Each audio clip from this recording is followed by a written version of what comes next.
அனைவருக்கும் வணக்கம். Welcome to NBSc Ganesh YouTube channel. Friends, இந்த வீடியோ பதிவில் நம்ம 6th சயின்ஸில் டேர்ம் 1ல் நம்மை சுற்றியுள்ள பருப்பொருட்கள் இதிலிருந்து முக்கியமான ஒரு 28 வினாக்கள் என்னங்கிறத பார்த்துடலாம். கண்டிப்பாக இந்த வீடியோ பதிவுகள்லாம் உங்கள் டெட் ஆகட்டும் TNPSC ஆகட்டும் படிச்சிருந்தீங்கன்னா, அதாவது இந்த லெசன் படிச்சிருந்தீங்கன்னா உங்களுக்கு ரொம்ப யூஸ்ஃபுல்லாக இருக்கும். வாங்க முதல் கேள்வியை பார்த்துடலாம். பருப்பொருள் எத்தனை நிலைகளில் காணப்படுகிறது? பருப்பொருள் என்பது எத்தனை நிலைகளில் காணப்படுகிறது? பருப்பொருள் பார்த்தீங்கன்னா, பருப்பொருள்னா என்ன? பருப்பொருள் என்பது எடை உள்ளதும் இடத்தை அடைத்து கொள்வதும் தான் பருப்பொருள். திண்மம், நீர்மம், வாயு என 3 நிலைகளில் பருப்பொருள் காணப்படுகிறது. பருப்பொருளின் மிகச்சிறிய துகள் எது? பருப்பொருளோட மிகச்சிறிய துகள் அணுவாகும். எல்லா பருப்பொருள்களும் எதனால் ஆனதுன்னு பாருங்க, அணுக்களால் ஆனது. அணுக்கள் பருப்பொருளின் மிகச்சிறிய துகளாகும். இவை வெறும் கண்களால் பார்க்க முடியாத அளவுக்கு அணு மிக சிறியதாக உள்ளன. அணுக்களின் அமைப்பை கண்டறிய பயன்படுத்தப்படும் கருவி எது? அணுக்களோட அமைப்பை நம்ம வெறும் கண்களால் பார்க்க முடியாது. அப்போ அதோட அமைப்பை கண்டறிய பயன்படுத்தும் கருவி எலக்ட்ரான் நுட்ப உருப்பெருக்கி மற்றும் ஊடுபுலை நுட்ப எலக்ட்ரான் கருவி. மின்சாரத்தின் மூலம் இயங்கும் எலக்ட்ரான் நுட்ப உருப்பெருக்கி மற்றும் ஊடுபுலை நுட்ப எலக்ட்ரான் கருவி அணுக்களின் அமைப்பை கண்டறிய பயன்படுகின்றன. சூரியனும் நட்சத்திர மண்டலமும் சேர்ந்த கலப்பு எவ்வாறு அழைக்கப்படுகிறது? சூரியன், நட்சத்திர மண்டலம் இதை சேர்ந்த கலப்பை தான் நம்ம என்னன்னு சொல்றோம்? பிளாஸ்மா நிலை என்று அழைக்கிறோம். அண்டத்தில் காணப்படும் ஒரு பொதுவான நிலை பிளாஸ்மா நிலை. சூரியனும் நட்சத்திர மண்டலமும் சேர்ந்த கலப்பு தான் பிளாஸ்மா நிலைக்கு சான்றாக உள்ளது. கடுங்குளிர் முறையில் எந்திரங்களில் பயன்படுத்தப்படுவது எது? கடுங்குளிர் முறையில் எந்திரங்களில் பயன்படுத்தப்படுவது ஆன்சர் போஸ் ஐன்ஸ்டீன் சுருக்கம். போஸ் ஐன்ஸ்டீன் சுருக்கம் மிக குறைவான தட்பவெப்பநிலையில் காணப்படும் வாயு நிலை போன்ற நிலையாகும். இது கடுங்குளிர் எந்திரங்களில் பயன்படுத்தப்படுகிறது. பருப்பொருள் பற்றிய கருத்துக்களை கூறியவர் யார்? பருப்பொருள் இதனுடைய கருத்துக்களை கூறியவர் கானடா மற்றும் டெமோக்ரட்டிக்ஸ். இந்திய தத்துவ மேதை கானடாவும் கிரேக்க மேதை டெமோக்ரட்டிஸும் பருப்பொருள் பற்றிய ஒத்த கருத்துக்களை முன்வைத்தனர். ஒரு துளி நீரில் அடங்கியுள்ள துகள்களின் எண்ணிக்கை எவ்வளவு?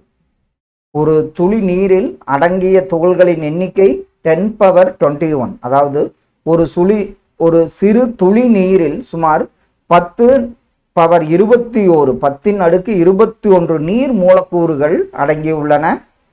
கீழ்கண்டவற்றுள் பருப்பொருள்களின் சிறப்பு பண்புகள் எவை? பருப்பொருள்களின் சிறப்பு பண்புகள்: துகள்களுக்கிடையே ஈர்ப்பு விசை உள்ளது. இவ்விசையே துகள்களை பிணைக்கிறது. ஈர்ப்பு விசை பருப்பொருளுக்கு பருப்பொருள் அந்த ஈர்ப்பு விசை வேறுபடுகிறது. இவை அனைத்துமே பார்த்தீங்கன்னா பருப்பொருளின் சிறப்பு பண்புகளாகும். கீழ்கண்டவற்றுள் பருப்பொருளின் இயற்பியல் நிலை எது? இது பார்த்தீங்கன்னா திண்மம், திரவம், வாயு என்ற 3 நிலைகளிலும் காணப்படுகிறது.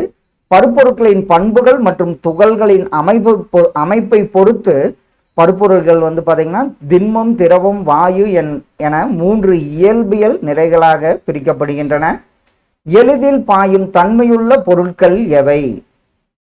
எளிதில் பாயும் தன்மையுள்ள பொருட்கள் வாயு. திரவங்கள் பாயும் தன்மையுள்ளவை, ஆனால் வாயுக்கள் மிக எளிதில் பாயும் தன்மையுள்ளவையாகும். திரவத்தில் அணுக்களுக்கு இடையே இடைவெளி இருப்பதால் பொருட்கள் உள்ளே செல்ல அனுமதிக்கின்றன. இது சரியா? ஆன்சர் இது சரி. திரவங்களில் அணுக்களுக்கு இடையே போதுமான இடைவெளி இருப்பதால் மற்ற பொருட்கள் உள்ளே நுழைய முடிகிறது.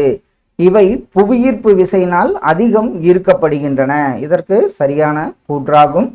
வாயுக்களை பற்றிய சரியான கூற்று எது? வாயுக்கள் அப்படியே ஆப்ஷன்ல பாருங்க. வாயுக்கள் பார்த்தீங்கன்னா தடையுமின்றி செல்லும், புவியீர்ப்பு விளைவால் பாதிக்கப்படுவதில்லை, ஒரு இடத்தில் நிற்காமல் பரவும். வாயு துகள்கள் நீண்ட தூரம் பரவக்கூடியவை. இவை புவியீர்ப்பு விசையால் பாதிக்கப்படாமல் எங்கும் பரவும் தன்மை கொண்டவை வாயுக்களாகும். குறைந்த இடைவெளியுடன் ஒழுங்கற்ற நிலையில் அமைந்துள்ள துகள்கள் எதில் உள்ளன? குறைந்த இடைவெளி, அதே மாதிரி ஒழுங்கற்ற நிலை. இப்படி அமைந்துள்ள துகள்கள் வந்து பார்த்தீங்கன்னா திரவத்தில் உள்ளன. திண்மத்தில் துகள்கள் நெருக்கமாக இருக்கும், திரவத்தில் துகள்கள் குறைந்த இடைவெளியுடன் ஒழுங்கற்ற நிலையில் அமைந்திருக்கும். விரவும் தன்மை அதிகம் கொண்ட துகள் எது? விரவும் தன்மை அதிகம் கொண்ட துகள் காற்று. அதாவது வாயுக்களில் துகள்கள் மிக எளிதாக நகரக்கூடியவை என்பதால் வாயுக்கள்ல அதிக விரவும் தன்மை கொண்டவையாக உள்ளன. கீழ்கண்டவற்றுள் அதிக அழுத்தத்திற்கு உட்படுவது எது? அதிக அழுத்தத்திற்கு உட்படுவது வாயுவாகும். துகள்களுக்கு இடையே அதிக இடைவெளி இருப்பதால் வாயுக்கள் மட்டுமே அதிக அழுத்தத்திற்கு உட்படுகின்றன. ஒரு வேதியியலாளரை பொறுத்தவரை தூய்மை என்பது என்ன? ஒரு வேதியியலாளர் அவரை பொறுத்தவரைக்கு தூய்மை என்பது பார்த்தீங்கன்னா ஒரே தன்மையான துகள்களால் ஆனது, தனிமமாகவோ சேர்மமாகவோ இருக்கலாம், அணுக்களால் ஆனது. அப்போ தூய பொருள் என்பது ஒரே வகை துகள்களால் ஆனது, இது தனிமம் அல்லது சேர்மமாக இருக்கலாம் என்பது சரியான ஒன்று. கீழ்கண்டவற்றுள் கலவை அல்லாதது எது? இதுல வந்து பாத்தீங்கன்னா தூய தங்கம், காற்று, பால், எலுமிச்சைச்சாறு போன்றவை பல்வேறு பகுதி பொருட்களை கொண்ட கலவைகளாகும். தூய தங்கம் கலவை அல்லாதது. கலவையை பற்றிய சரியான கூற்று எது? கலவை இதுல பாத்தீங்கன்னா ஒன்றுக்கு மேற்பட்ட துகள்களை கொண்டது, விகிதம் நிலையானதல்ல. இவை இரண்டும் பாத்தீங்கன்னா கலவை பற்றிய சரியான கூற்று. கலவை என்பது தூய்மையற்ற பொருள், இதில் பகுதி பொருட்கள் எந்த விகிதத்திலும் கலந்திருக்க முடியும். கலவைகள் எவ்வாறு உருவாகின்றன? கலவைகள் வந்து பாத்தீங்கன்னா தனிமங்களை இணைத்தல் மூலம், சேர்மங்களை இணைத்தல் மூலம், தனிமம் மற்றும் சேர்மம் இணைதல் மூலம் வந்து கலவைகள் உருவாகின்றன.